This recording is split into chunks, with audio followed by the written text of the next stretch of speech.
Buenas noches, hermanos, que el Señor les bendiga. Vamos a proseguir estos estudios sobre las bienaventuranzas que vienen en el libro de Apocalipsis. Y para hacer una breve introducción, hermanos, ¿cuántos de ustedes quieren ser felices? ¿Y dónde estamos buscando la felicidad? Hágase esa pregunta, porque Dios nos da más que suficientes motivos para ser felices. Eso quiere decir la palabra bienaventurado. El miércoles pasado vimos dos de las bienaventuranzas que nos decía. Voy a cambiar la palabra bienaventurado precisamente por esa palabra. Feliz, feliz, feliz el que lee y los que oyen las palabras de esta profecía y guardan las cosas en ella escritas, porque el tiempo está cerca. Dios nos da motivos para ser felices. Luego la otra bienaventuranza que vimos la semana pasada dice: he aquí vengo pronto, vuelve a decir el Señor. Bienaventurado, o sea, feliz, feliz, feliz el que guarda las palabras de la profecía de este libro. Si algo nos debe de hacer felices, hermanos, es saber todas las bendiciones, todo lo que hemos recibido en Cristo Jesús. Y vimos cómo la palabra de Dios nos da tantas bendiciones, porque es la palabra de Dios, por eso eran las dos primeras bienaventuranzas, que la palabra de Dios es la que nos trae esa felicidad. El conocer la palabra de Dios, cuál es el pensamiento de Dios, cuál es la voluntad de Dios para nosotros, y sobre todo el poder que tiene la palabra de Dios cuando usted la aplica a su vida. Hoy vamos a ver otra de las bienaventuranzas que viene en Apocalipsis 14:13. Apocalipsis 14:13, y dice así: oí una voz que desde el cielo me decía: escribe, bienaventurados de aquí en adelante los muertos que mueren en el Señor. Sí, dice el Espíritu, descansarán de sus trabajos, porque sus obras con ellos siguen. Aquí la felicidad que el Señor nos dice es: los que mueren en el Señor son felices. ¿Por qué nos trae esa felicidad? Porque, hermanos, usted y yo sabemos que para nosotros la muerte ya no significa lo mismo que significaba antes de que usted y yo entregáramos nuestro corazón a Cristo. ¿Por qué podemos decir que somos felices, o sea, bienaventurados? Porque el Señor nos ha dado la promesa de vida eterna, de vida eterna. Y más que todo, yo quiero que escuchemos, hermanos, lo que la palabra de Dios nos dice con respecto a esto. Dice: bienaventurados los que tienen vida eterna, los que han vencido por medio de la sangre del Cordero. Miren lo que nos dice aquí la palabra de Dios. Jorge me va a ayudar a leer estas citas bíblicas. Ponga usted mucha atención para que vaya viendo cómo va enlazado, hermanos. Más que todo necesitamos oír lo que Dios dice, no tanto lo que la hermana Carmen dice, pero sí la palabra de lo que dice Dios en su palabra con respecto a por qué tenemos motivos para ser felices los que muramos en el Señor. ¿Sí? Salmo 116:15. Estimada es a Jehová la muerte de sus santos.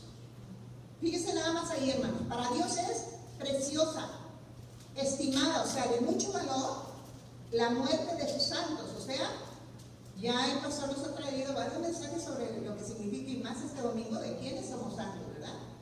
Bien, dice: es estimada a Dios, a los ojos de Dios, la muerte de sus santos. Apocalipsis 12:10-11.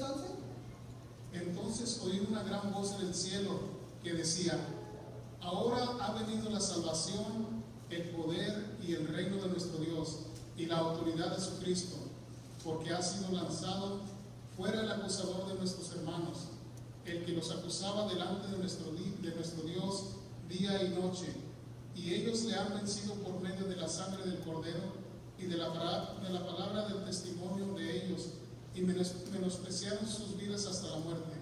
¿Por qué estas personas menospreciaron su vida hasta la muerte? Porque sabían que la muerte física no es el final de todo, sino que tenían ellos ya la promesa de vida eterna.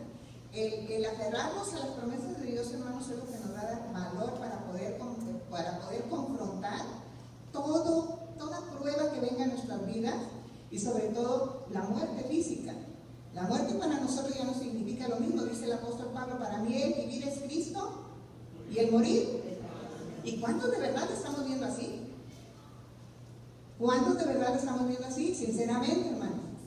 Si nos dicen, tiene una enfermedad mortal, inmediatamente empieza uno a tener temores, empieza uno a imaginarse cosas, pero para nosotros que tenemos la promesa de vida eterna, eso nos da motivos para ser felices aún en medio de enfermedades terminales, porque sabemos a dónde vamos, ¿verdad? En Mateo 22:32 nos habla otra cosa, por qué los muertos en Cristo son bienaventurados. Ok.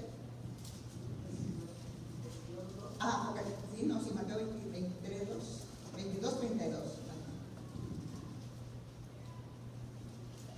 Dios no es un Dios de muertos, sino de vivos, pues para Él todos viven. Fíjense bien lo que está diciendo aquí. Meditemos un poquito, hermanos, que este versículo es tan pequeño, pero miren lo que nos está diciendo. Dios no es Dios. Nosotros antes estábamos muertos espiritualmente y usted ni yo nos habíamos dado cuenta de eso, ¿o sí? Hasta que la palabra de Dios nos dijo que estábamos muertos en nuestros delitos y pecados. Pero vino Cristo y nos dio vida y vida en abundancia, y nos dio la promesa de vida eterna. Por eso para Dios, dice, Dios no es Dios de muertos, sino de vivos, pues para Él todos viven, ¿sí? En Juan 6:40. Y esta es la verdad, y esta es la voluntad del que me ha enviado, que todo aquel que ve al Hijo y cree en Él, tenga vida eterna, y yo le resucitaré en el día postrero. Estas son palabras de Cristo, hermanos. Y miren lo que está diciendo, todo aquel que ve al Hijo y cree en Él. Nosotros andamos por fe. Lo estamos viendo cuando leemos los evangelios y vemos cómo fue la vida de Jesús, cuáles fueron sus enseñanzas, a qué vino a esta tierra y cómo subió al cielo, dándonos qué promesa. Sobre todo, dice, y esta es la voluntad del que me ha enviado. ¿Quién lo envió? Dios Padre, ¿verdad? Dice que todo aquel que ve al Hijo y cree en Él, tenga vida eterna. Dice, yo le resucitaré en el día postrero. Romanos 6, del 3 al 13.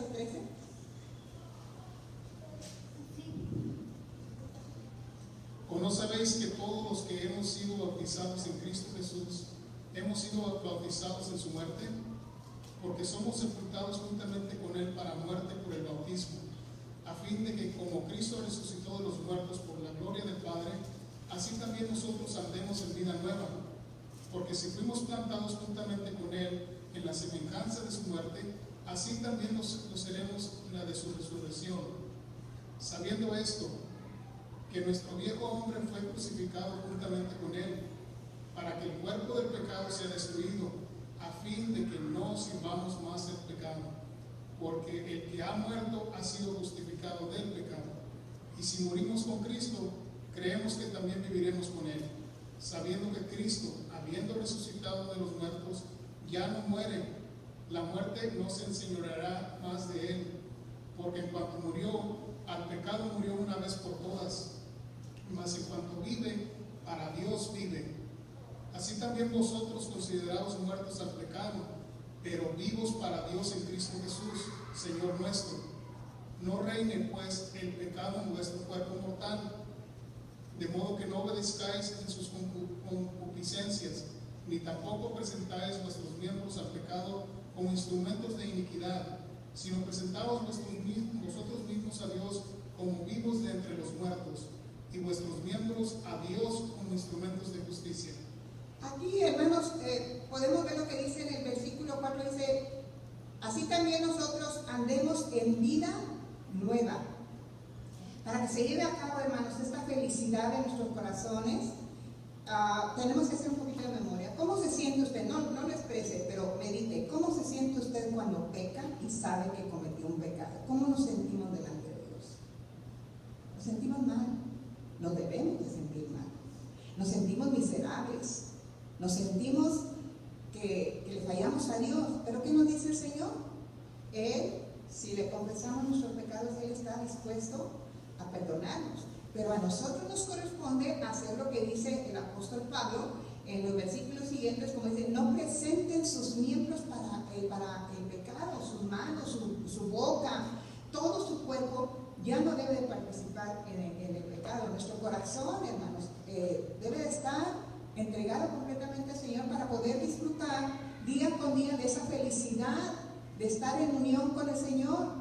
Lo que trae separación entre Dios y nosotros sabemos que es el pecado. Por eso, como les decía, nos debemos de sentir mal cuando le fallamos al Señor. Y hay veces que salen hasta lágrimas de nuestro corazón porque decimos: Señor, te volví a fallar, te fallé. Cuando, hermanos, no sentimos esa tristeza, es que en realidad no estamos entendiendo bien el mensaje que el Señor nos dio. Yo los salvé para que tengan una vida nueva y una vida abundante. ¿Abundante en qué? Abundante en bendiciones, que la podamos disfrutar. El Señor nos da bendiciones, hermano, sí, como ha dicho el pastor, no están condicionados a nosotros, pero nosotros podemos poner esto, ¿sabe cómo? Con nuestros pecados. Las bendiciones nos rodean, pero ¿cuántas bendiciones de verdad no estamos disfrutando por causa nuestra? Cuando que Dios nos ha prometido bendecirnos, prosperarnos, cumplir los deseos de nuestro corazón, escuchar nuestras oraciones, proveer nuestras necesidades, pero a veces nosotros no disfrutamos de eso. Nos da el Señor de comer y a veces ni siquiera le damos gracias, o estamos quejándonos de la comida que estamos recibiendo. Ese es un ejemplo, hermanos.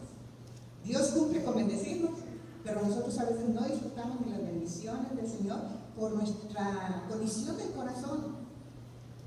Por eso tenemos que recordar, siempre, hermanos, siempre tendremos motivos de gratitud al Señor. La cuestión es que nosotros creemos que muchas de las cosas que tenemos es porque no las merecemos. Simplemente el haber amanecido con vida hoy, debemos darle gracias al Señor. ¿Sí? Entonces, cuando estamos haciendo todo esto, hermanos, es cuando estamos experimentando esa bienaventuranza, esa felicidad de la cual nos está hablando la palabra de Dios. En Gálatas 2:20 nos dice el apóstol Pablo: con Cristo estoy juntamente crucificado, y ya no vivo yo, mas vive Cristo en mí. Y lo que ahora vivo en la carne, lo vivo en la fe del Hijo de Dios, el cual me amó y se entregó a sí mismo por mí. El apóstol Pablo entendió eso, hermanos, por eso él mismo nos habla que debemos de presentar nuestros miembros en sacrificio vivo y agradable al Señor, porque él entendió que él tenía ya el poder de vivir todo por medio de la fe en lo que Cristo había hecho y en lo que Cristo había dicho. Hecho y dicho. La obra redentora de Cristo, el que Cristo iba a estar con nosotros siempre hasta el fin del mundo, y las enseñanzas que él dejó. Por eso dice: ahora, y todo lo que ahora vivo en la carne lo vivo en la fe del Hijo de Dios, el cual me amó y se entregó a sí mismo por mí. Esa es la manera en que nosotros podemos, hermanos, disfrutar de esta bienaventuranza. Romanos 8, 36, 37.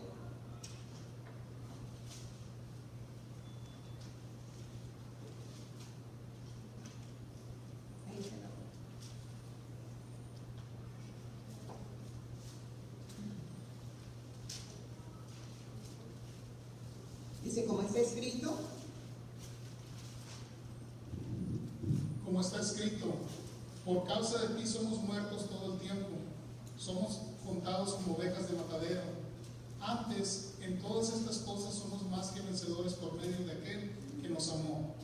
Por lo cual estoy seguro de que ni la muerte, ni la vida, ni ángeles, ni principados, ni potestades, ni lo presente, ni lo porvenir, ni lo alto, ni lo profundo, ni ninguna otra cosa creada nos podrá separar del amor de Dios que es en Cristo Jesús, Señor nuestro. Yo me preguntaba, hermanos, cuando estaba preparando este estudio, y he leído este versículo muchas veces, ¿por qué comienza con ni la muerte? Fíjense que dice: como está escrito, por causa de ti somos muertos todo el tiempo, somos contados como ovejas de matadero. Antes, en todas estas cosas somos más que vencedores por medio de aquel que nos amó, por lo cual estoy seguro, y comienza con la muerte. O sea, Él nos dio ya la promesa de vida eterna. Él nos dio la promesa de que nos va a resucitar. Por eso la muerte física ya no representa, no debe de representar tanto temor para nosotros. Pero sí es importante que entendamos que debemos de estar muertos al pecado, pero vivos para Dios. Que todo lo que nosotros hagamos, lo hagamos para la gloria de Dios. Dice, de hecho, de palabra, lo que usted y yo vayamos a hacer ahora con nuestra nueva vida en Cristo, tenemos que hacerlo primeramente para que el nombre de Dios sea glorificado.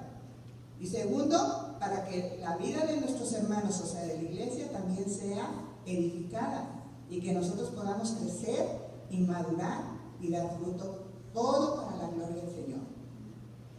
Por eso ni la muerte, fíjense, ni la vida, ni ángeles, ni principado, ni potestad, nada nos podrá separar del amor de Dios que es en Cristo Jesús. En 1 Tesalonicenses 4:16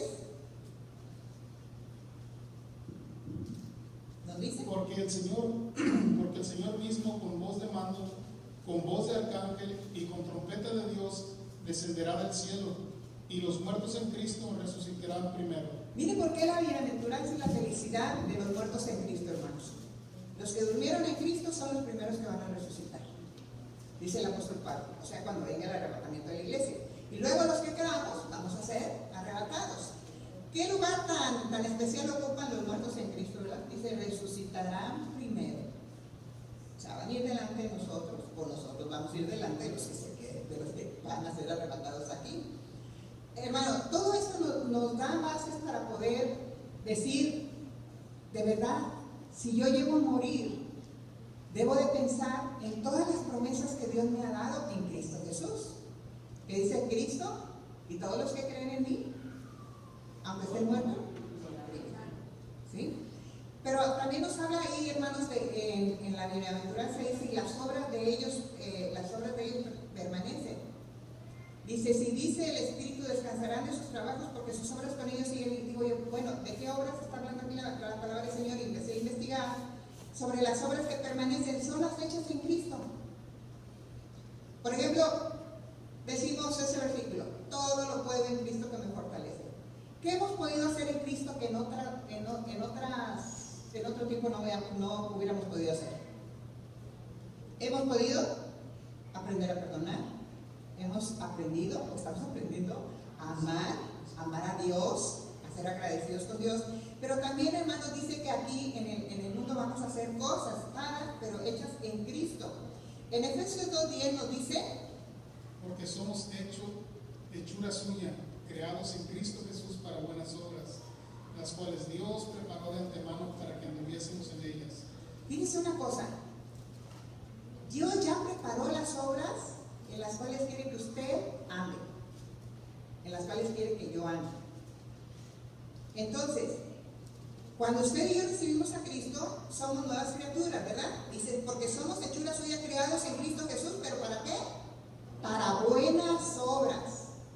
¿Cuáles son esas buenas obras? Las que Dios ha preparado de antemano para que andemos en ellas. O sea, Dios nos ha dado esa nueva vida, hermanos, para que la vivamos para Él, para andar como anduvo Cristo, cumpliendo con la voluntad perfecta y soberana de Dios. ¿Qué dijo Jesús cuando estaba pequeño? Dijo, en los negocios de mi padre no es necesario estar, cuando tenía 12 años. Y decía que su alimento era cumplir la voluntad del Padre. Yo creo que usted y yo todavía no llegamos a ese nivel, pero podemos llegar, hermano, porque todo lo podemos en Cristo que nos fortalece, ¿verdad? Para recordar, si Dios ya tiene preparadas las obras para que usted y yo andemos en este día, es cuestión de decirle, Señor, me has dado vida, un nuevo día, ayúdame a andar en las obras que ya preparaste para que yo ande en ellas en este día. Ay, hermano, ¿qué haré este día? Pregúntale al Señor, Señor, ¿qué tienes ya preparado para yo andar en él? Y el Señor tiene cosas, no crea que nada más aquí en la iglesia, hermanos. El Señor tiene obras preparadas en la calle, con personas que usted se va a encontrar en la calle, con personas de su trabajo, compañeros de trabajo, en la familia, con los vecinos. El Señor tiene preparadas obras de antemano para que su nombre sea glorificado.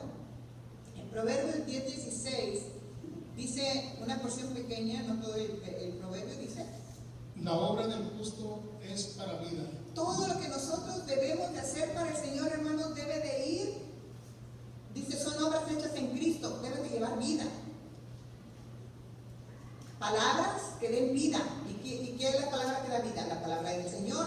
Por eso, entre más usted y yo aprendamos versículos y promesas de Dios para poderlas compartir con los demás, estamos dando vida, porque es la palabra del Señor que es viva y eficaz. En Mateo 5:16,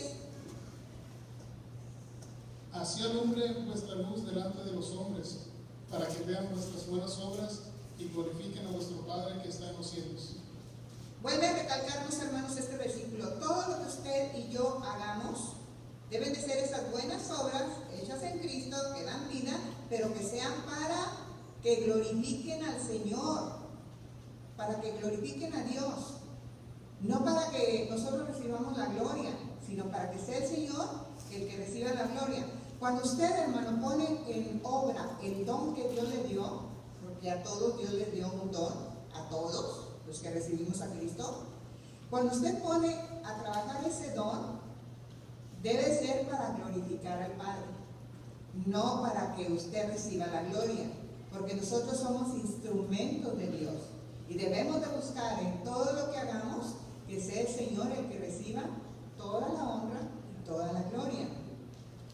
Si los salvos en Cristo, primeramente debemos morir a nuestra carne para poder vivir en Cristo agradando y glorificando a Dios, haciendo aquello para lo que fuimos llamados y justificados. Nuestras obras deben de ser para vida, todo en Cristo, para Él y por Él, no para la gloria del hombre, sino para que siempre sea para la gloria de Dios. Otras dos de las bienaventuranzas, hermanos, a ver si nos alcanza el tiempo.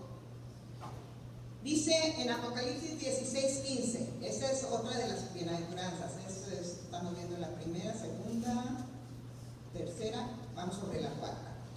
En Apocalipsis 16:15 dice: He aquí yo vengo como ladrón, bienaventurado el que vela y guarda sus ropas, para que no ande desnudo y vean su vergüenza. Y la otra bienaventuranza que tiene también algo que ver con esta bienaventuranza que acabo de leer, es en Apocalipsis 22:14, que dice: bienaventurados los que lavan sus ropas, para tener derecho al árbol de la vida y para entrar por las puertas de la ciudad. Aquí nos habla, hermanos, de estar con las ropas adecuadas, lavadas esas ropas. ¿De qué ropas nos está hablando el Señor? Dice primeramente en Romanos 13:14, veamos de qué nos dice el Señor, cómo debemos de vestirnos, de qué debemos de vestirnos, de qué ropa nos están hablando. Dice Romanos 13:14. Andemos como de día, honestamente, no en glotonerías y borracheras, no en lujurias y lascivias, no en contiendas y envidias, sino vestidos del Señor Jesucristo, y no proveáis para los deseos de la carne. Debemos de vestirnos de Cristo. Y para poder vestirnos de Cristo necesitamos conocerlo, necesitamos leer cómo dice, cómo esa frasecita que muchas pulseritas la traen. What would Jesus do? ¿Qué haría Jesús en esta situación? Esas bienaventuranzas, hermanos, dice: bienaventurado el que vela, está al pendiente y guarda sus ropas. O sea, ¿qué tipo de vestido ven las demás personas en él? A veces que se nos acercan y dicen: oye, ¿eres cristiano? Pero a veces nos dicen: oye, ¿eres cristiano? Las mismas palabras, pero con diferente sentido. Entonces, debemos de vestirnos del Señor, con su amor, con su paciencia, con su perdón, a la manera en que Cristo lo haya hecho. Estamos hablando de una cosa bien fácil, hermanos, pero es muy difícil llevarla a cabo. Leerla es fácil, pero llevarla a cabo para nosotros es difícil. Por eso tenemos que pedirle ayuda al Señor para que en Él podamos vestirnos de Él, ¿sí? Dice, aparte también nos habla de una vestidura en Apocalipsis 3, del 3 al 4. Acuérdate pues de lo que has recibido y oído, y guárdalo y arrepiéntete. Pero tienes unas pocas personas en Sardis que no han manchado sus vestiduras, y andarán conmigo en vestiduras blancas, porque son dignas. Fíjense, aquí nos está hablando, hermanos, de las vestiduras sin mancha. Y en el mensaje de las 7 iglesias, el Señor dice: tienes unas pocas personas en Sardis que no han manchado sus vestiduras. ¿Qué es lo que mancha nuestras vestiduras? El pecado. Por eso el Señor nos dice que no debemos de estar preparados estuvimos leyendo en varios de los versículos, dice, yo vengo en breve, vengo pronto. Se está escuchando día con día, hermanos, que Cristo viene pronto, que Cristo viene pronto. Y tenemos que tener en cuenta todo lo que nos dice su palabra. El Señor viene buscando una iglesia pura, sin mancha y sin arruga. Por eso nuestras vestiduras las debemos de cuidar que estén limpias de pecado, hermanos. ¿Ok? En Apocalipsis 7, del 13 al 14. Entonces uno de los ancianos habló, diciéndome, estos que están vestidos de ropas blancas, ¿quiénes son y de dónde han venido? Yo le dije, Señor, tú lo sabes. Y él me dijo, estos son los que han salido de la gran tribulación y han lavado sus ropas y las han emblanquecido en la sangre del Cordero. ¿Qué es lo que nos limpia, hermanos? Lo que nos limpia a nosotros. Y vean lo que está diciendo este versículo. Es la sangre de Cristo Jesús en la que hemos lavado nuestras ropas y en el que hemos sido emblanquecidos. Él es el que nos limpia de todo pecado, de toda inmundicia. La sangre de Cristo. Por eso cuando nosotros creemos en Cristo y decimos, Cristo murió en la cruz del Calvario y pagó todos mis pecados y derramó hasta la última gota de su sangre para comprarme. Fui comprado a precio de la sangre de Cristo. Y esa es otra de las cosas que tenemos que entender, hermanos, que solamente con un arrepentimiento sincero y decirle al Señor nuestros pecados tal como son, y Él nos perdona, no importa qué tan sucios y qué tan vergonzosos sean nuestros pecados, el Señor los perdona si hay un sincero arrepentimiento. Pero todo esto nos debe de servir para estarnos preparando y que nuestras vestiduras estén sin mancha, sin pecado, hermanos. No porque vayamos o porque se vaya a perder la salvación, hermanos, sino porque el Señor viene buscando una iglesia pura, sin mancha y sin arruga. Eso es lo que tenemos que tener en nuestra mente.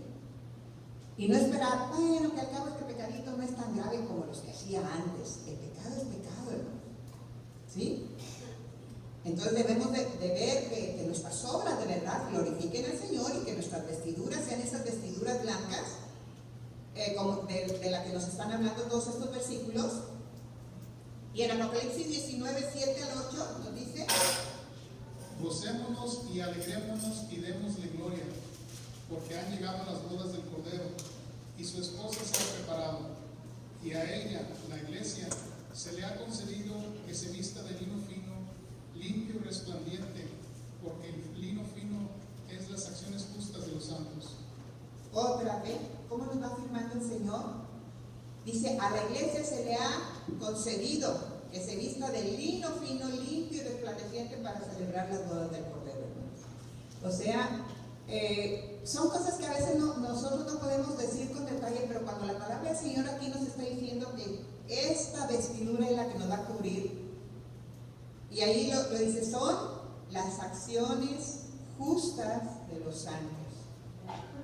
Si el Señor al salvarnos, hermano, como dice, esto era antes de ustedes, ladrones, mentirosos, borrachos, adúlteros, eso era antes. Pero ahora, en el Señor, decía el pastor en el mensaje del domingo, somos real sacerdocio, nación santa. Fuimos escogidos por Dios, pero para que glorifiquemos a Dios, para que hagamos la diferencia aquí en este mundo. ¿Y cuántos de verdad no lo estamos haciendo, hermanos? Imagínense que venga el arrebatamiento y se quede. ¿No se ha puesto a pensar en eso?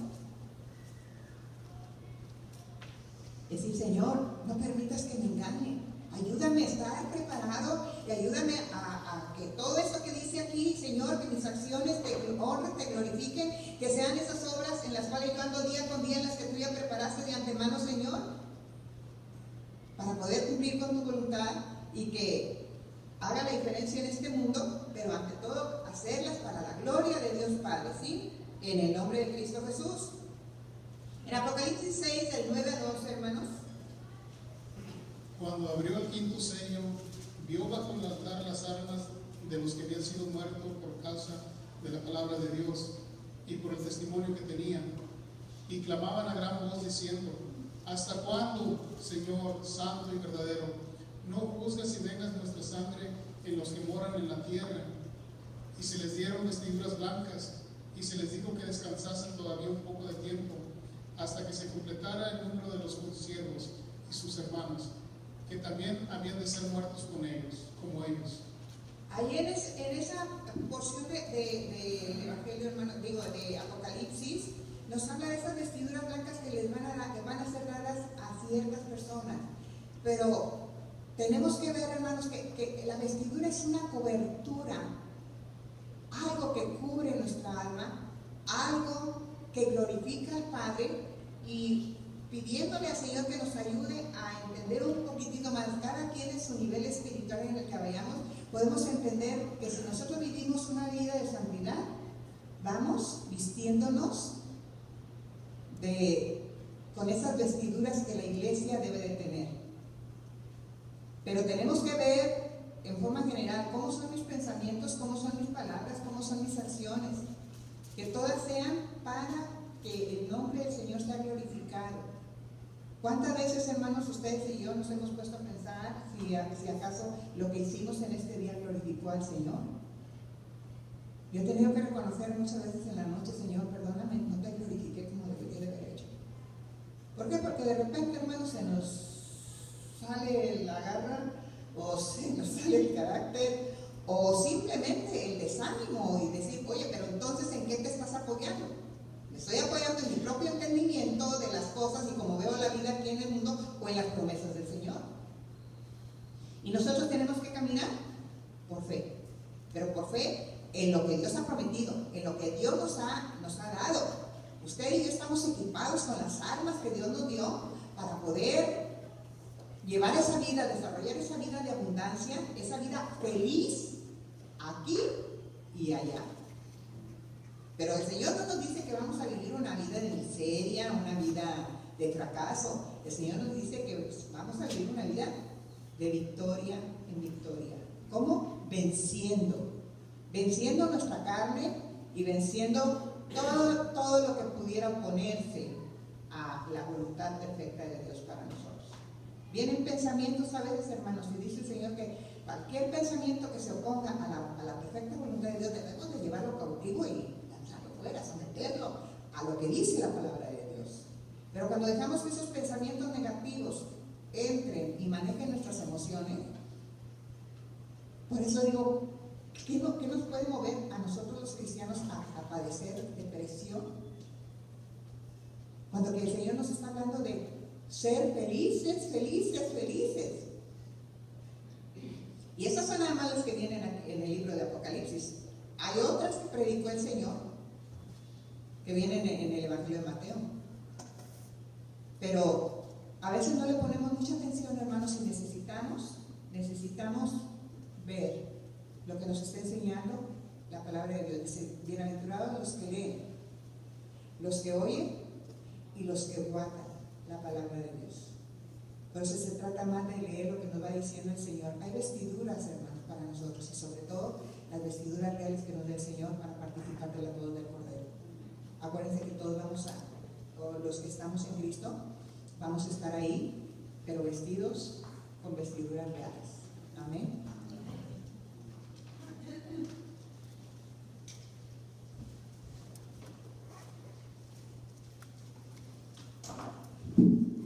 ¿Dónde estamos sentados, amados hermanos?